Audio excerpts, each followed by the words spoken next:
I got a lot of friends, Catholics and non-Catholics, who say to me, I don't need to go to confession to a priest. I say, why not? They say, because me and Jesus, we are mates, we are buddies, we are friends, we are close, we are tight. I just tell Jesus and he forgives me. It's a lovely idea, isn't it?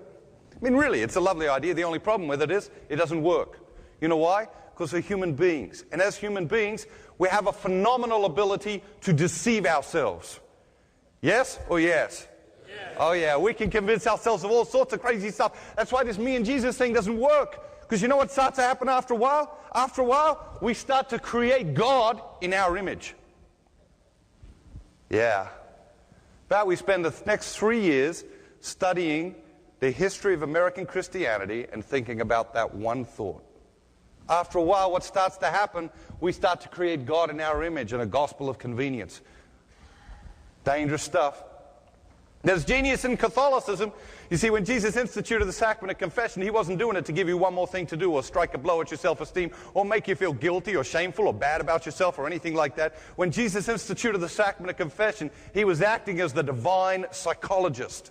Because we all have a great need to confess. We all do stuff every day, crazy stuff, that stops us from becoming the best version of ourselves. Yes or yes?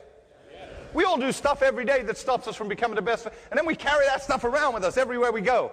Into our relationships, into our marriage, into our families, into our work, into our friendships. Everywhere we go, we carry all that stuff that stops us from becoming the best version of ourselves. And if you think you can carry all that stuff around and it's not affecting you, physically, emotionally, intellectually, spiritually, and psychologically, then you're the king of La La Land.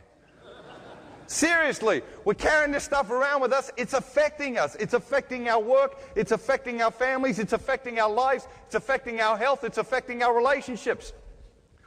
God wants to liberate us from that. How many people drive a car? Raise your hand. Drive a car? Drive a car? Okay, raise your hand if you have not washed your car.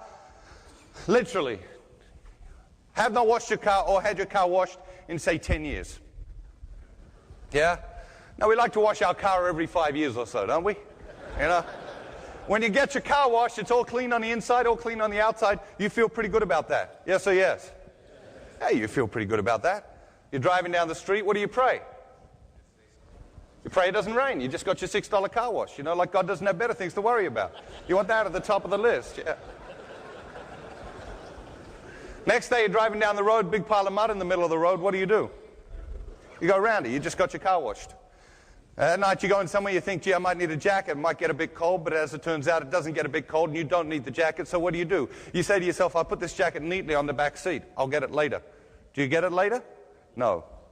A couple of days after that, you're going somewhere, you think, oh, I've got to go to the doctor's today. I better take a magazine, you know, because they never have any good magazines, do they? Besides, I mean, let me ask you a question. What sort of people go to the doctor? Sick people, right. And then we put them all in a little room with 6 magazines, right? And all those sick people touch those 6 magazines with their sick hands. And then you come to the doctor because you want to get better, right? Want to get better.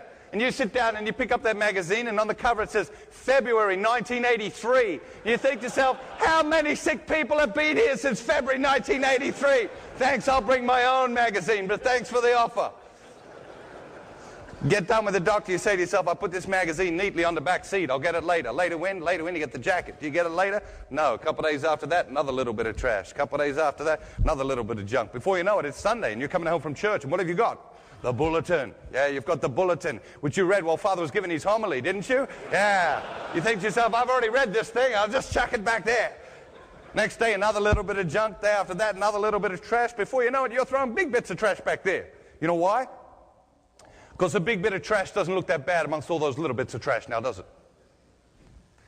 We lose our sensitivity to sin in exactly the same way. Because after a while, a big self-destructive behavior doesn't look that bad amongst all those little ones. That's how it works. You go and get your car washed, you're sensitive to what's going to make your car dirty. Just like when you go and get your soul washed, you go to confession, the next few days, the next couple of weeks, you're sensitive about the things that are going to stop you from becoming the best version of yourself. Yes or yes? We need that sensitivity.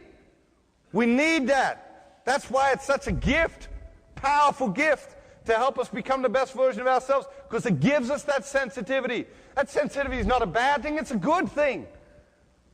It's a powerful thing.